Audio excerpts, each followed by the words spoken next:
రాజకీయ ముసుగులో క్రిమినల్స్ తప్పుల్ని సాక్ష్యాధారాలతో నిరూపిస్తాం, అరాచకాలకి అడ్డుకట్ట వేస్తామన్న సీఎం చంద్రబాబు. బీహార్లో కూటమి గెలుపు ఖాయం, ఎన్డీఏ ఓటమి పక్క, హైదరాబాద్ ఎంపీ అసదుద్దీన్ ధీమా.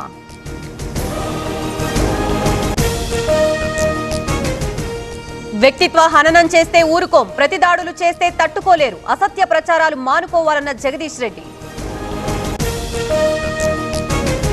మెట్రో డీపీఆర్ ఇచ్చింది గత వారమే, రేవంత్ రెడ్డికి కిషన్ రెడ్డి కౌంటర్, తెలంగాణ ప్రజల కోసం పనిచేస్తామన్న కేంద్ర మంత్రి.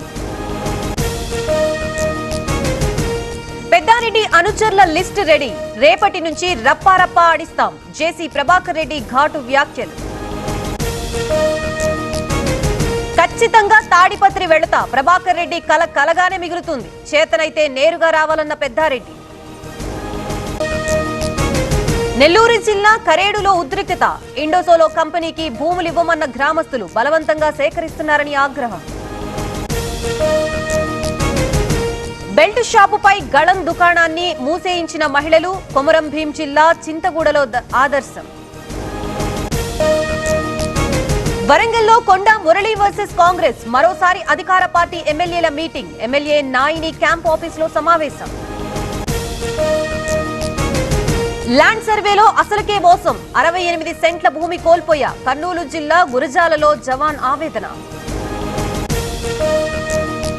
విశాఖ ఎక్స్ప్రెస్ లో చోరీ యత్నంపై విచారణ, 5 ప్రత్యేక బృందాల ఏర్పాటు, దొంగల్ని పట్టుకుంటామన్న జీఆర్పీఎఫ్ డీఎస్పీ.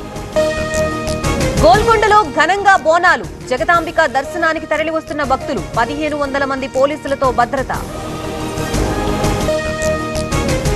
ఒడిశా కొటియాలో జగన్నాథ యాత్ర, ఆకట్టుకున్న సాంప్రదాయ నృత్యాలు, భారీగా పాల్గొన్న భక్తజనం.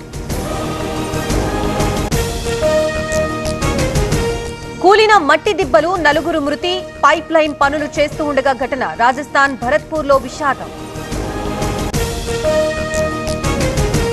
లక్షల్లో కరెంటు బిల్లులు, చెల్లించని పక్షంలో విద్యుత్ చౌర్యంగా ముద్ర, మహారాష్ట్ర రామలింగ మద్దడిలో ఘటన.